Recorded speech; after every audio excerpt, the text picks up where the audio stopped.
First set का video upload हो चुका है, आई बटन में उसका लिंक आपको मिल जाएगा, वहाँ से देख सकते हैं। तो चलिए देखते हैं इस पेपर में क्या प्रॉब्लम है, इसका सलूशन क्या होगा। तो फर्स्ट प्रॉब्लम है, डेलेम का रिलेशन यहाँ पे C⁻½ के साथ ड्रॉ किया गया है इलेक्ट्रोलाइट A और B के लिए, और इसी पे बेस्ड आपसे कुछ प्रॉब्लम पूछे गए हैं। तो पहला प्रॉब्लम यहाँ पे पूछा हुआ है, predict the nature of electrolytes A and B। तो हम लोग जानते हैं कि जब इलेक्ट्रोलाइट हमारा स्ट्रांग होता है तो स्ट्रेट लाइन आता है और कर्व लाइन आता है वीक इलेक्ट्रोलाइट के लिए। That's why the A is strong electrolyte and B is weak electrolyte.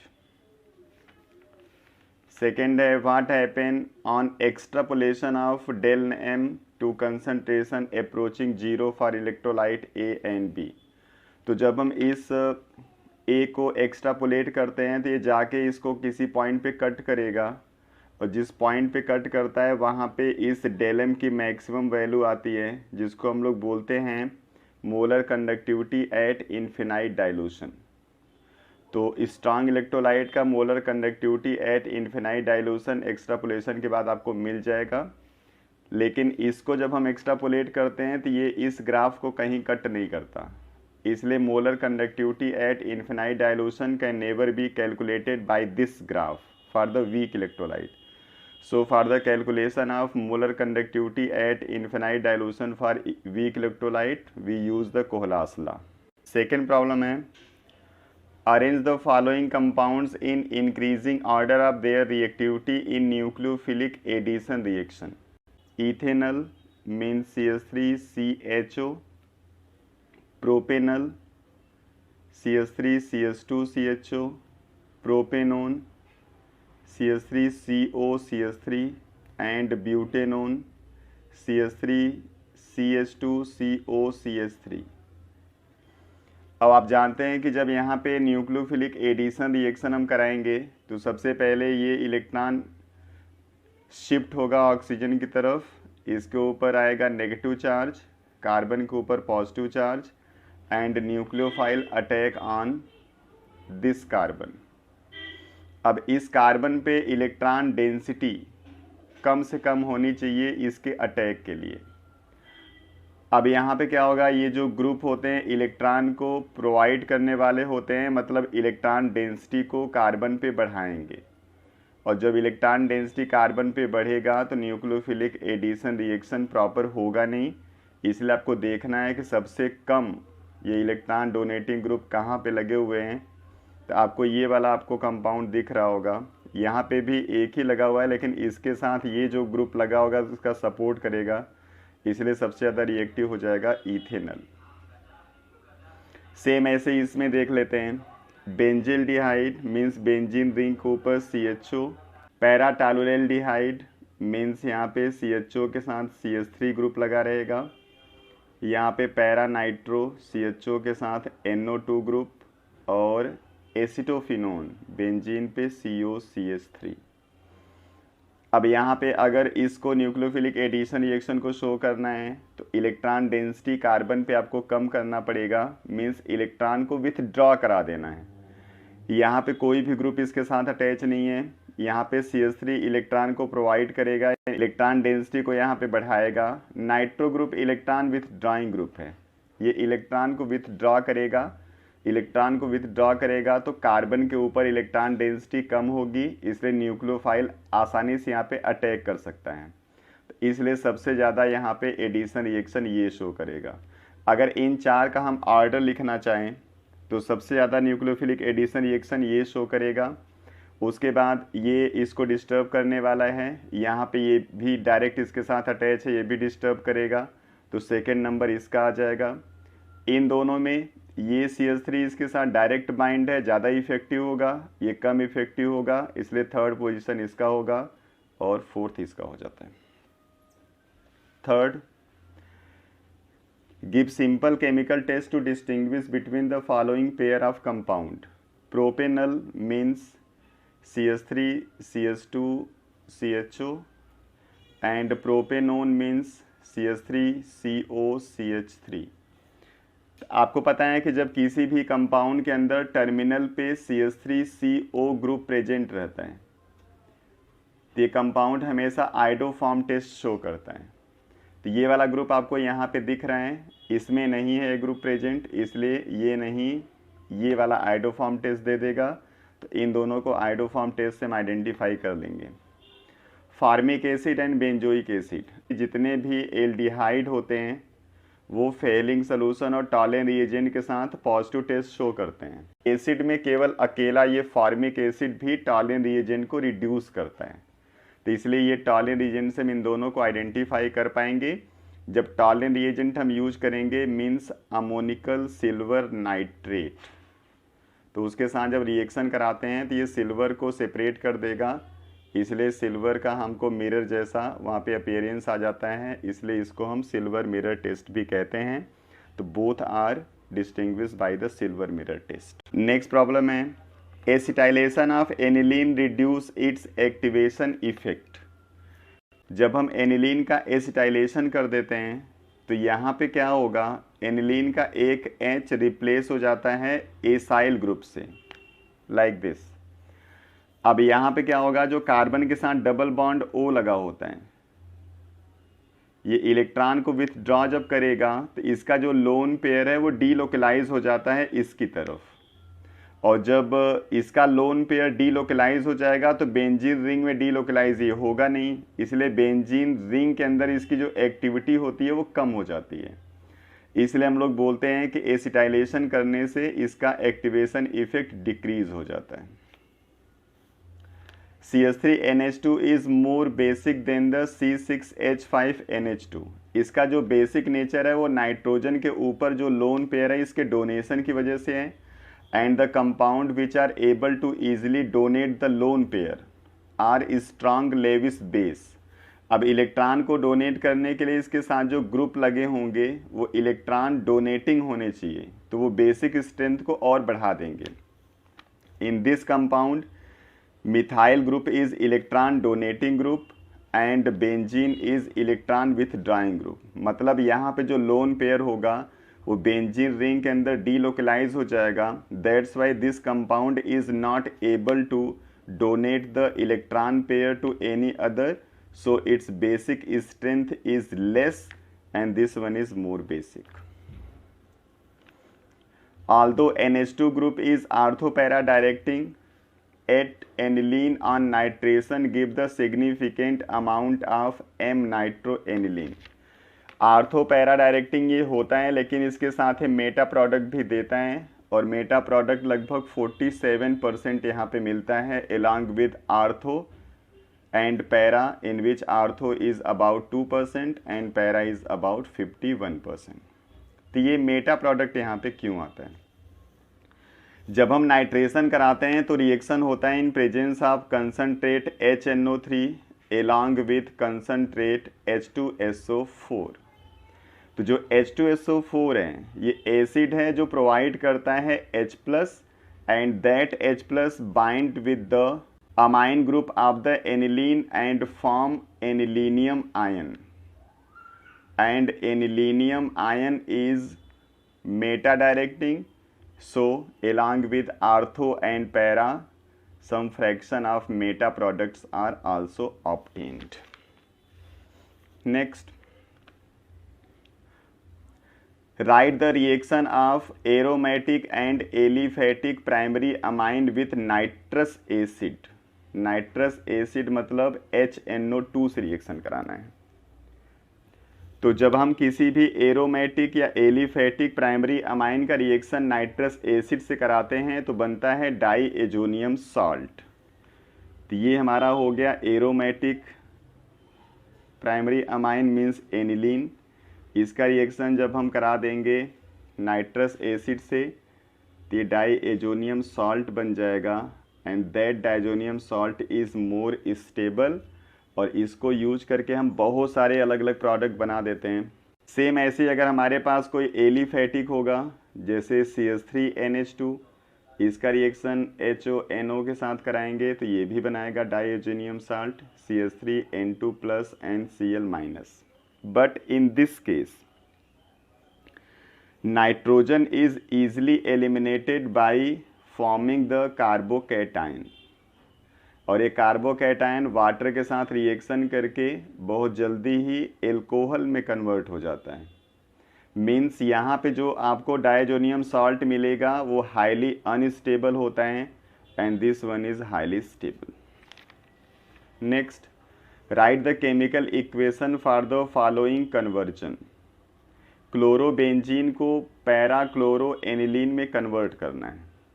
Chlorobenzene means benzene ring के ऊपर Cl, और इसको कन्वर्ट करना है पैरा क्लोरो एनिलीन मीन्स इसके पैरा पोजीशन पे एक तरफ NH2 और एक तरफ Cl ग्रुप होना चाहिए। तो बहुत सिंपल सा है। क्लोरोबेंजीन आर्थो पैरा डायरेक्टिंग होता है, तो जब हम इसका करा देंगे nitration means reaction with concentrate HNO3 along with concentrate H2SO4, तो पैरा पोजीशन पे आ जाएगा NO2 ग्रुप। अब इस NO2 ग्रुप का करा दो आप reduction means reaction with SN and HCl। तो जैसे इसका आप रिडक्शन कराओगे तो ये NO2 को रिड्यूस कर देगा NH2 में और हमारा ये प्रोडक्ट आ जाएगा। Second, aniline to para bromo aniline. Aniline means benzene पे NH2 group and para bromo aniline means एक तरफ NH2 ग्रुप एक तरफ Br। ये प्रोडक्ट सेम आपको यही वाला दिख रहा होगा, बस क्लोरीन की जगह ब्रोमीन आ गया है, लेकिन रिएक्शन यहाँ पे स्टार्ट क्लोरोबेंजीन से हुआ था और यहाँ पे एनिलीन से आपको स्टार्ट करना है।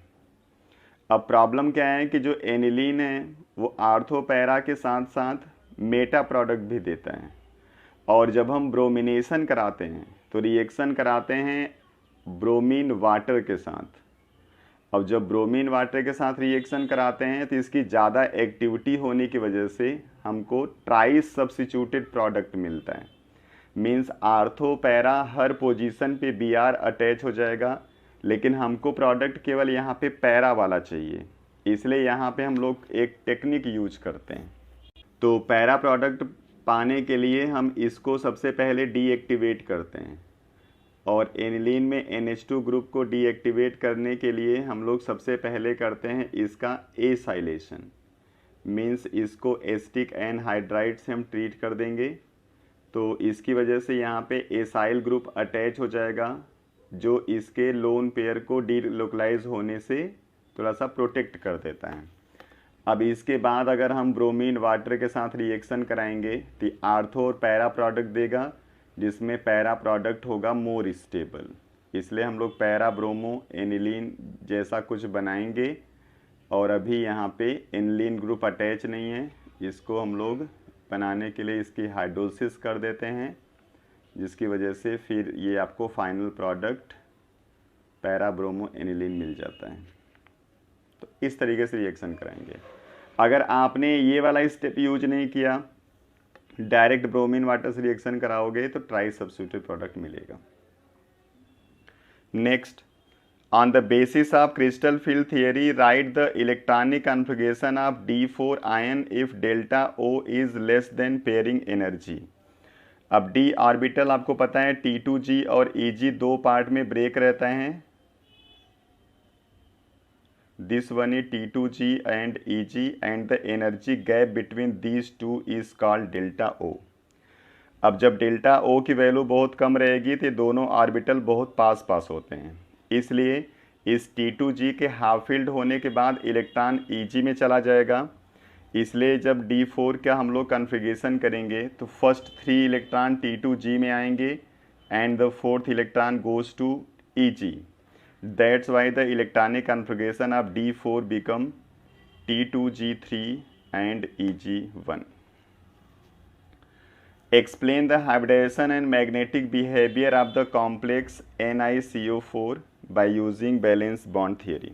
यहाँ पे निकल का कॉन्फ़िगरेशन करेंगे तो निकल 28 3D8 4s2, यहाँ निकल जीरो ऑक्सीडेशन स्टेट में है, इसलिए कॉन्फ़िगरेशन यही रहेगा। मीन्स अगर इलेक्ट्रॉनिक डिस्ट्रीब्यूशन को हम देखें तो इसके D में 1 2 3 4 5 6 7 8 इलेक्ट्रॉन, S में 2 इलेक्ट्रॉन। अब इसकी तरफ अप्रोच करने वाला हमारा जो लिगेंड है वो CO है और ये एक स्ट्रांग फील्ड लिगेंड है और ये इलेक्ट्रॉन को कर देता है पेयर। तो यहाँ पे जो इलेक्ट्रॉन प्रेजेंट होगा S के अंदर वो भी प्रमोट होके D में आ जाएगा। तो जो कॉन्फ़िगरेशन है उसका बन जाएगा 1 2 3 4 1 2 3 4 5 6 7 8 इलेक्ट्रॉन इसके, 2 यहाँ से आ गए तो ये पेयर हो गया। अब 4s हमारा खाली होगा और 4p। तो जो CO के इलेक्ट्रॉन होंगे वो S और P में यूज होंगे, इसलिए जो हाइब्रिडाइजेशन आएगा वो आएगा sp3। sp3 हाइब्रिडाइजेशन की वजह से जो इसकी ज्योमेट्री होगी वो टेट्राहेड्रल होगी and due to absence of any unpaired electron it is diamagnetic. तो सारे इलेक्ट्रॉन इसके पेयर हो चुके हैं इसलिए डायामैग्नेटिक होगा। ये मैग्नेटिक बिहेवियर में आपको लिखना होगा और हाइब्रिडाइजेशन sp3। केमिस्ट्री के कई पेपर डिस्कस हुए हैं, इन सब का लिंक आपको आई बटन में आ रहा होगा, आप वहाँ से क्लिक करके उसको देख सकते हैं। नेक्स्ट प्रॉब्लम है anhydrous CuSO4 is white while the hydrated CuSO4 is blue in color white। यहाँ पे क्या होता है, कॉपर सल्फेट के साथ जब आप हाइड्रेटेड यूज करते हो, जब कॉपर सल्फेट हाइड्रेटेड फॉर्म में होता है तो उस कंडीशन में जो वाटर होगा वो बिहेव करेगा एज अ लिगेंड, और जब लिगेंड किसी भी मेटल के साथ अप्रोच करता है तो हमेशा वो d ऑर्बिटल को 2 पार्ट में ब्रेक करके रखता है, T2G एंड EG। और इसी में जब इलेक्ट्रॉन T2G में होता है वो अपने लोअर एनर्जी से हाई एनर्जी के अंदर जंप करता रहता है, और ये जो इलेक्ट्रॉन का ट्रांजिशन है वो d ऑर्बिटल के अंदर ही हो रहा है, इसलिए इसको हम dd ट्रांजिशन कहते हैं। तो इसी dd ट्रांजिशन की वजह से इसका कलर आ जाता है। And in case of anhydrous copper sulphate there is no water molecule is present, means there is no ligand, and due to absence of ligand there is no breaking and splitting of the d orbital, that's why no dd transition takes place in this case। second है TiH2O6 Cl3 is violet in color but become colorless on heating। Same answer यही है, यहाँ पे water ligand की तरह behave करेगा, इस वजह से dd ट्रांजिशन होगा जिससे इसका स्पेसिफिक कलर आएगा। जैसे इसकी हीटिंग कर देते हैं वाटर बाहर हो जाता है, that's why ligands are remove from this complex and due to absence of dd transition it become colourless. अगर आपके दिमाग में आ रहा होगा कि क्लोरीन तो यहाँ पे लिगेंड लगा हुआ है, तो लिगेंड क्लोरीन है नहीं क्योंकि ये कोऑर्डिनेशन स्फीयर के बाहर है, लिगेंड कोऑर्डिनेशन स्फीयर के अंदर होते हैं जो इस मेटल के साथ डायरेक्ट अटैच होते हैं। Chelation are generally more stable than the complexes of unidentate ligand. तो चीलेट क्या होते हैं, ऐसे कोई भी लिगेंड जिनके अंदर डेंटिसिटी एक से ज़्यादा होती है, मीन्स वो मेटल के साथ बाइंड होते हैं मोर देन 1 प्लेस पे। और आप किसी मेटल के साथ लिगेंड को बाइंड कराओगे और जितनी ज़्यादा प्लेस या साइड से बाइंड कराते हो उसका स्टेबिलिटी उतना ही ज़्यादा हो जाता है और वो उतना ही ज़्यादा इंटरेक्ट करता है, इसलिए चिलेशन वाला ज़्यादा स्टेबल होगा। नेक्स्ट है एक्सप्लेन द फॉलोइंग।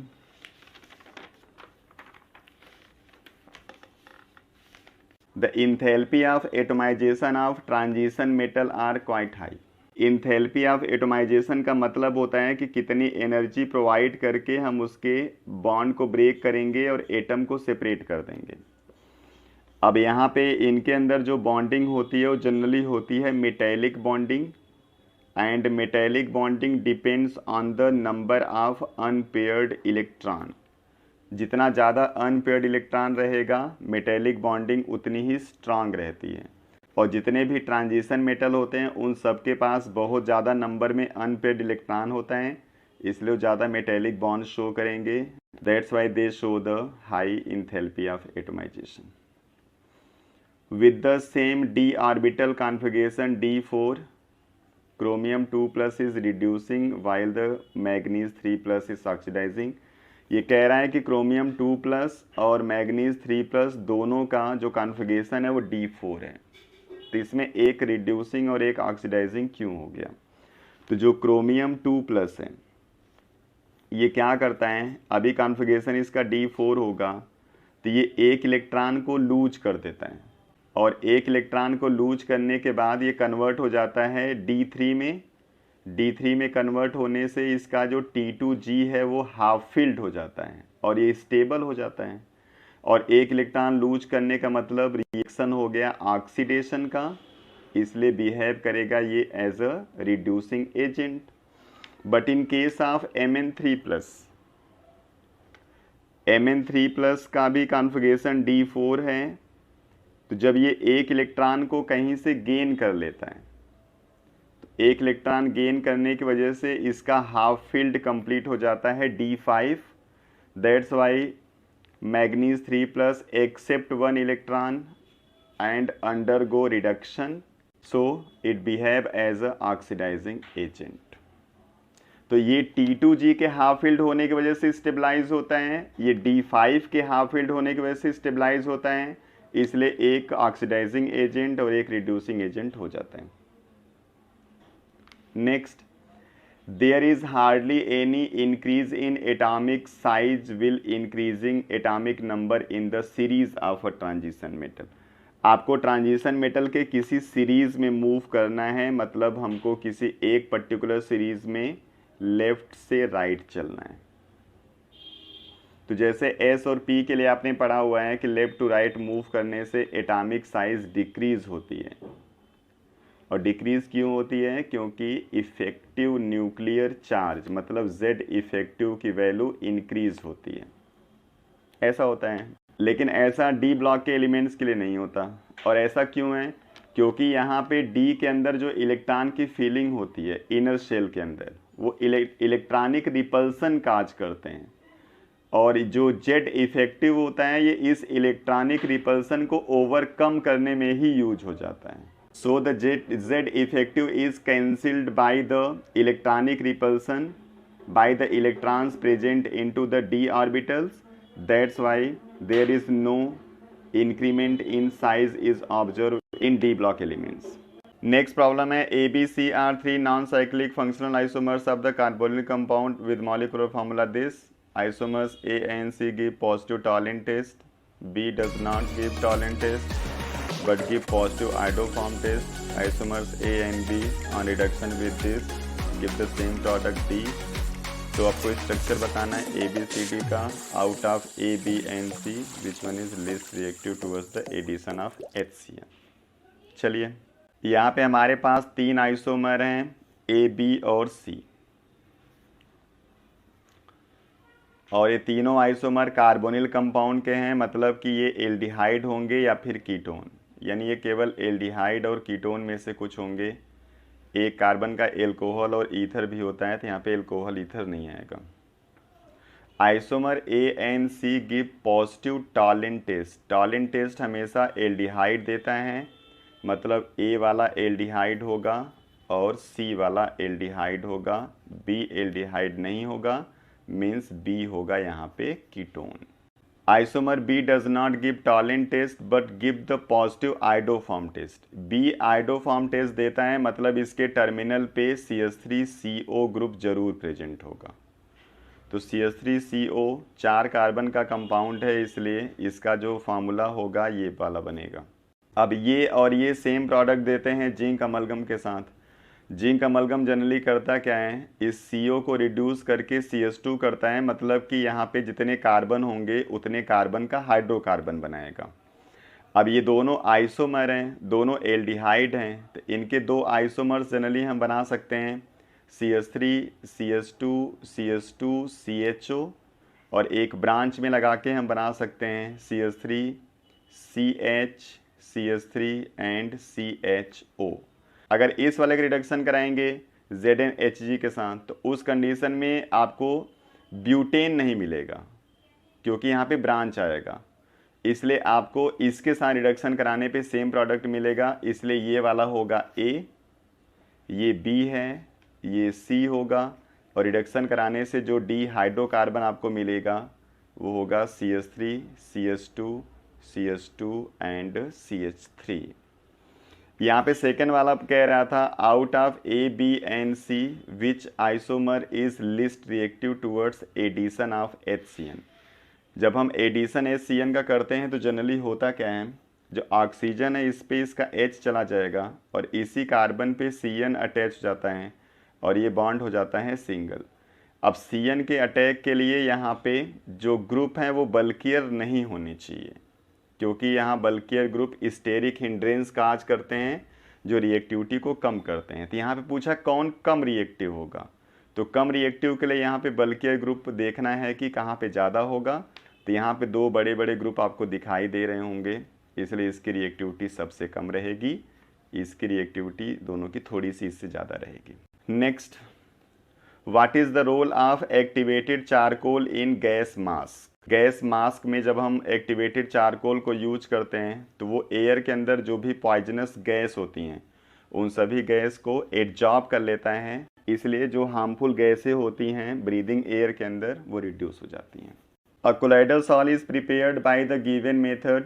यहाँ पे एक मेथड दिया गया है कोलाइडल सोल्यूशन की प्रिपेयर का, जिसमें हम FeCl3 को यूज कर रहे हैं NaOH के साथ। FeCl3 के साथ आपको पता है दो तरीके के कोलाइडल सॉल बनते हैं, डिपेंड करता है कि इसको हम ऐड किस में कर रहे हैं। तो जब हम इसको ऐड करते हैं हॉट वाटर के अंदर तब FeOH थ्राइस का कोलाइडल सोल्यूशन बनेगा। जब हम NaOH के अंदर ऐड करेंगे तो उस कंडीशन में भी FeOH थ्राइस का कोलाइडल सोल्यूशन बनता है, लेकिन हॉट वाटर में ये एब्जॉर्ब करता है Fe3+ को, इसलिए पॉजिटिव चार्ज सॉल बनता है, और NaOH के साथ ये एब्जॉर्ब करता है OH- को, इसलिए यहाँ पे नेगेटिवली चार्ज सॉल बनता है।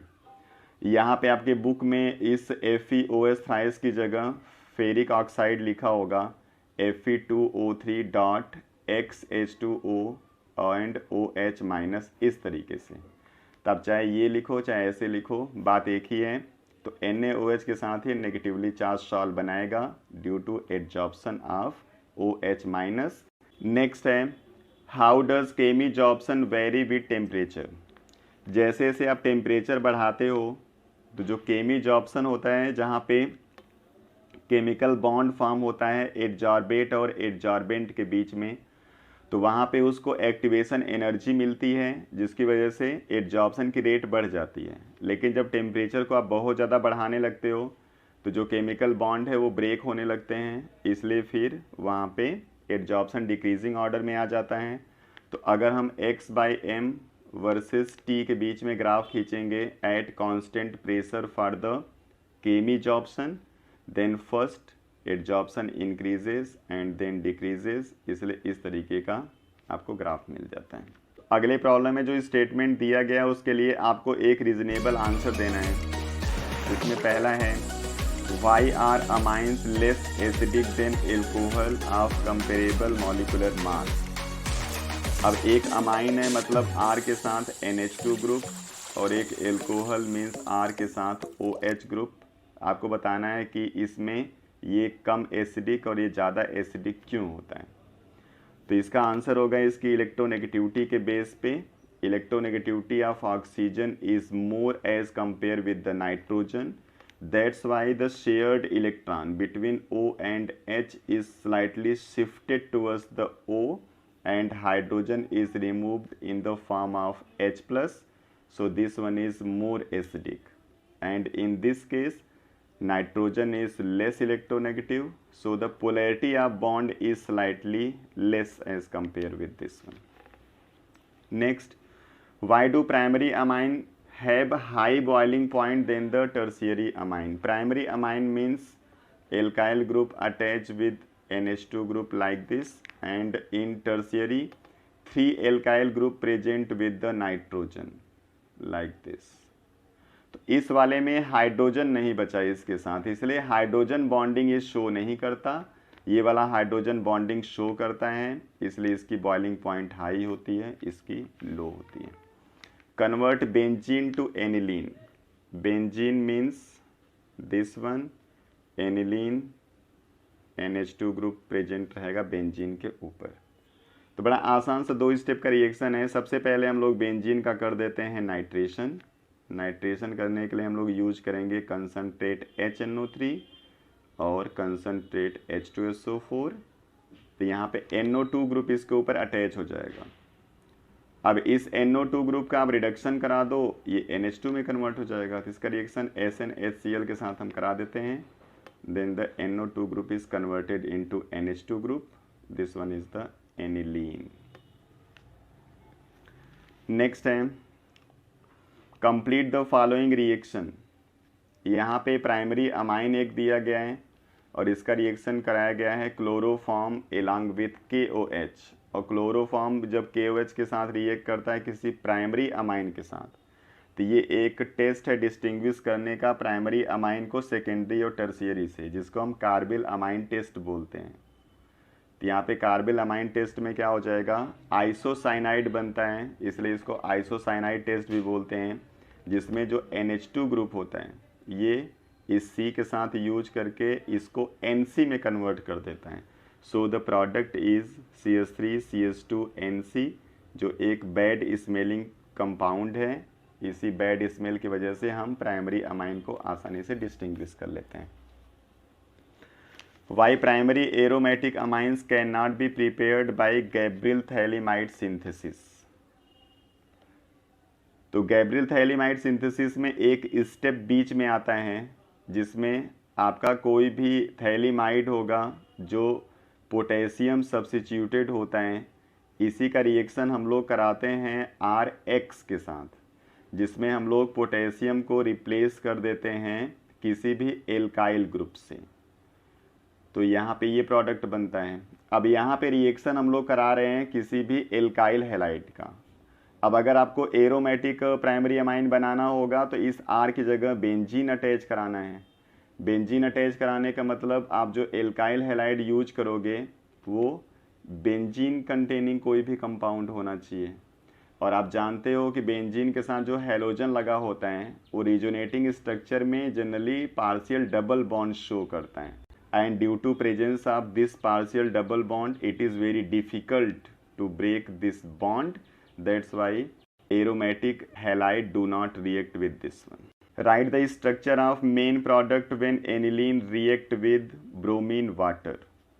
अब ब्रोमीन वाटर के साथ रिएक्शन जब हम एनिलीन का कराते हैं, तो अभी इसके पहले भी ये डिस्कस हुआ है, एनिलीन बहुत ज़्यादा एक्टिव एक ग्रुप है जो आर्थो पैरा सभी पोजीशन को एक्टिवेट कर देता है, इसलिए जो ब्रोमीन का अटैचमेंट होगा वो आर्थो पैरा सभी पोजीशन पे हो जाता है। इसको सिंगल सब्स्टिट्यूटेड प्रोडक्ट के फॉर्म में आप कभी रोक नहीं पाओगे, इसलिए हमेशा यहाँ पे प्रोडक्ट आता है ट्राई सब्स्टिट्यूटेड, इसलिए 2,4,6 ट्राई ब्रोमो एनिलीन आपको प्रोडक्ट मिलेगा। तो ब्रोमीन यहाँ पे तीनों पोजीशन पे अटैच करा देना है। Next problem, E0 cell for the given redox reaction is this. ये रिएक्शन दिया गया है। Calculate the E cell for the reaction and write the direction of flow of current when the external opposite potential applied is this. तो चलिए सबसे पहले हम लोग E सेल कैलकुलेट करते हैं। अब E0 सेल की वैल्यू दे रखा है 2.71 माइनस 0.0591 बाई N की वैल्यू यहाँ पे है 2 लॉग, यहाँ पे मैग्नीशियम एनोड होगा और कॉपर कैथोड, इसलिए एनोड का कंसंट्रेशन 0.001 ऊपर लिखेंगे और 0.01 नीचे। ये वैल्यू हो गई 10 की पावर -3, 10 की पावर -2, सॉल्व करोगे तो आएगा 10 की पावर -1, यानी ये रिज़ल्ट हो जाएगा -1 log 10। log 10 की वैल्यू 1, यानी कि पूरा रिज़ल्ट -1 आएगा। -1 इसके साथ माइनस यूज करेंगे तो प्लस हो जाएगा। तो जो हमारा ई सेल आएगा 2.71 प्लस 2 से इसको डिवाइड कर देंगे तो 0.02955, इन दोनों को ऐड कर देंगे तो आंसर हो जाएगा 2.71023955 वोल्ट। ये ई सेल की वैल्यू है। अब इसी के साथ कंपेयर करना होता है। अब यहाँ पे प्रॉब्लम दिया है कि 2.71 से कंपेयर कर रहे हैं, तो चलिए अब जो पोटेंशियल यहाँ पे क्रिएट हो रहा है वो टोटल ये है EMF ऑफ द सेल। तो इससे अगर आप ज़्यादा वोल्टेज अप्लाई कर दोगे एक्सटर्नल तो रिएक्शन उल्टा हो जाएगा, और अगर इससे कम रहेगा तो रिएक्शन फॉरवर्ड डायरेक्शन में चलता रहेगा। तो अभी 2.71 यहाँ से बोल रहा है इससे, तो ये वैल्यू इससे कम है, इसलिए रिएक्शन क्या हो जाएगा, जैसे चल रहा है वैसे चलता रहेगा। मीन्स इलेक्ट्रॉन का फ्लो यहाँ पे होगा एनोड से कैथोड की तरफ और करंट का फ्लो होगा कैथोड से एनोड की तरफ। लेकिन अगर वैल्यू आपने इससे ज़्यादा कर दी तो ज़्यादा इससे तो कंपेयर करना नहीं था, इससे ज़्यादा होना चाहिए। तो अगर 2.73 से अगर वैल्यू आप बढ़ा दोगे तो उस कंडीशन में ये सेल उल्टा बिहेव करता है, means electrochemical cell behave as a electrolytic cell. और जब ये इलेक्ट्रोलिटिक सेल की तरह बिहेव करेगा तो जो इलेक्ट्रॉन का ट्रांसफ़र है वो कैथोड से एनोड की तरफ हो जाएगा और करंट का जो फ्लो है वो भी एनोड से कैथोड की तरफ हो जाएगा। चलिए अगला है, metal metal bonding is more extensive in the 4D and 5D series of transition element than the 3D series. अब जैसे जैसे 4D और 5D सीरीज में आप जाओगे, मतलब 3D से कंपेयर करोगे, तो यहाँ पे साइज थोड़ी सी बड़ी होती है और लार्जर साइज होने की वजह से यहाँ पे मेटेलिक बॉन्डिंग होती है स्ट्रांग, और मेटेलिक बॉन्डिंग स्ट्रांग होगी तो इस बॉन्ड को ब्रेक करना थोड़ा सा डिफ़िकल्ट होता है, इसलिए हम बोलते हैं enthalpy of atomization of 4D and 5D series elements are slightly greater than the elements of the 3D series. तो इसका रीज़न है आपका साइज बड़ी होने की वजह से ये आसानी से मेटल मेटल बॉन्ड बना लेते हैं। तो नेक्स्ट प्रॉब्लम है, cobalt second easily oxidize in presence of strong ligand. तो कोबाल्ट 27 का कॉन्फ़िगरेशन करेंगे तो 3D7 और 4s2 आएगा। कोबाल्ट यहाँ पे +2 स्टेट में है, इसलिए इसके 2 इलेक्ट्रॉन को बाहर करेंगे तो आ जाएगा 3D7। 3D7 में अगर हम इलेक्ट्रॉन की फीलिंग को चेक करें तो 1 2 3 4 5 6 एंड 7, अभी 3 अनपेयर्ड इलेक्ट्रॉन इसके पास हैं। अब अगर आपने इसकी तरफ अप्रोच कर दिया कोई स्ट्रांग लिगेंड तो इस इलेक्ट्रॉन को पेयर कर देगा, लेकिन अभी भी यहाँ पे एक इलेक्ट्रॉन अनपेयर्ड रह रहा है, और जब तक इसके पास अनपेयर्ड इलेक्ट्रॉन रहेगा ये अनस्टेबल बना रहेगा। यानी अगर आप चाहते हो कि ये स्टेबल बन जाए तो इस अनपेयर्ड इलेक्ट्रॉन को बाहर करना है, यानी इसको एक इलेक्ट्रॉन को लूज करना पड़ेगा, और इलेक्ट्रॉन को जब ये लूज करेगा तो इसका मतलब इसका होगा ऑक्सीडेशन। इसलिए क्या होता है, स्ट्रांग लिगेंड के प्रेजेंस में ये आसानी से ऑक्सीडाइज हो जाता है और ज़्यादा स्टेबल कॉन्फ़िगरेशन अचीव कर लेता है। नेक्स्ट यहाँ पे 4 आयंस दिए गए हैं, इनका अगर कॉन्फ़िगरेशन हम लिखें, टाइटेनियम 4+, टाइटेनियम अभी होगा 3D2 4s2, टाइटेनियम 4+ करेंगे तो हो जाएगा 3D0, वैनेडियम 23 3D3 और 4s2, 2+ करेंगे तो 3D3 रहेगा, मैग्नीज 3+, मैग्नीज 3D5 4s2, 3+ करेंगे तो आ जाएगा 3D4, और क्रोमियम 3D5 4s1, 3+ स्टेट करेंगे तो आ जाएगा 3D3। इन्हीं के बेस पे आपको 3 आंसर देने हैं। पहला, which ion is more stable in aqueous solution and why. तो यहाँ पे जिसका D0 कॉन्फ़िगरेशन है, बाकी यहाँ पे D अभी फुलफिल्ड किसी में नहीं है, इसका मतलब है कि यहाँ पे इसके पहले वाला जो 3P है वो कम्प्लीटली फिल्ड है, इसलिए ज़्यादा स्टेबल होगा। तो सबसे ज़्यादा स्टेबल हो गया titanium 4+। Which ion is strong oxidizing agent, यहाँ पे जो मैग्नीज 3+ है उसका कॉन्फ़िगरेशन है D4। अगर ये एक इलेक्ट्रॉन को गेन कर ले, एक इलेक्ट्रॉन को गेन करेगा तो इसका हो जाएगा कॉन्फ़िगरेशन D5, मतलब ये हाफ फील्ड हो जाएगा, मोर स्टेबल। एक इलेक्ट्रॉन गेन करने का मतलब इसका हो गया रिडक्शन, और रिडक्शन होगा तो बिहेव करेगा एज अ ऑक्सीडाइजिंग एजेंट, इसलिए इसका आंसर होगा Mn3+। Which ion is colourless and why, ऐसा कोई भी जिसके पास अनपेयर्ड इलेक्ट्रॉन नहीं होता वो कलरलेस होता है। तो यहाँ पे इसके पास कोई भी अनपेयर्ड इलेक्ट्रॉन नहीं होगा क्योंकि D में कोई इलेक्ट्रॉन है ही नहीं, इसलिए कलरलेस होगा। तो titanium 4+ is colourless. Next case based problem है जिसमें कार्बन डेटिंग की बात हुई है। इसमें पहला प्रॉब्लम है, calculate the decay constant for first order decomposition reaction of carbon 14। अब रेट कांस्टेंट निकालने के लिए K इक्वल टू फार्मूला होता है 0.693 बाई टी हाफ। आपको चेक करना पड़ेगा कार्बन 14 का टी हाफ कितना होता है। तो यहाँ पे मेंशन है डेटा में carbon 14 has the half life as this value को यूज कर लेंगे 5730। तो 0.693 को डिवाइड कर देंगे 5730। तो वैल्यू ईएस में दिया हुआ है इसलिए ईएस इनवर्स में हमारा आंसर आएगा।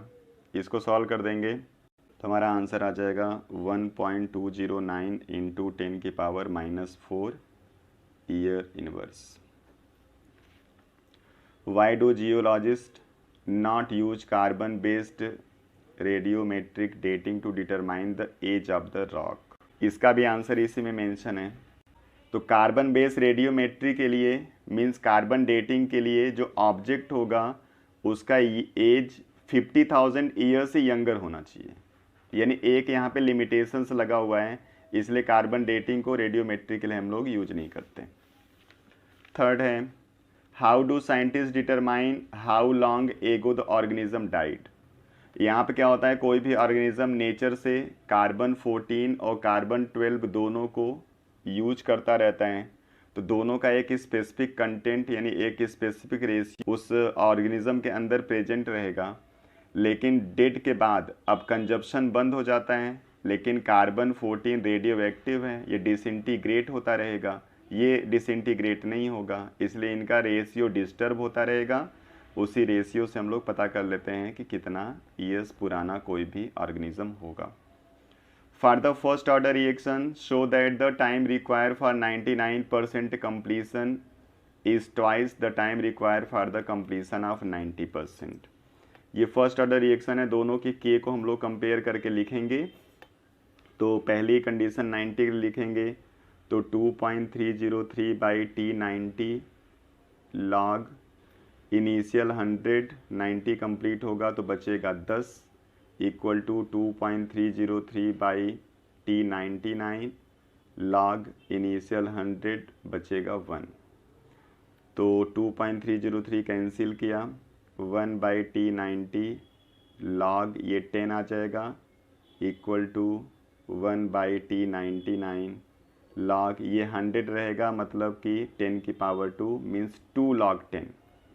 इसको हम 2 log 10 लिख सकते हैं। log 10 कैंसिल हो जाएगा, 2 बचेगा, इसलिए यहाँ पे जो T99 आ जाएगा वो हो जाएगा 2 इंटू T90, मतलब जो टाइम रिक्वायर होगा 90% कंप्लीसन के लिए उसका ट्वाइस होगा time require for completion of 99।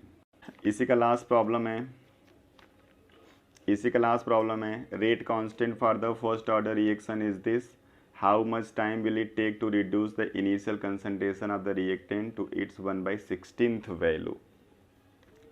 तो K की वैल्यू दिया हुआ है, तो K equal to 2.303 by T log initial concentration by final concentration होता है। K की वैल्यू 60, 2.303 T कैलकुलेट करना है, लॉग इनिशियल 1 लेंगे, ये 1/16th, तो ये log 16 आएगा जिसको हम लिखेंगे 2 पावर 4 मीन्स ये हो जाएगा 4 log 2। log 2 की वैल्यू 0.3010 और इसको इंटू करके ही 0.693 आपको मिला हुआ है, ये हो गया into 4 by T equal to 60। तो 460 को सॉल्व करेंगे 15 मीन्स टी निकालना होगा तो 0.693 बाई 15 कर देना। जब इसको हम सॉल्व करेंगे तो आंसर आएगा 0.0462। अब के का आंसर यहाँ पे सेकेंड इनवर्स में है, इसलिए आंसर हमारा सेकेंड में रहेगा, तो इसका ये आंसर हो जाएगा। चलिए ये कंप्लीट पेपर है, अब नेक्स्ट वीडियो में फिर किसी दूसरे टॉपिक के साथ मिलेंगे। Thank you.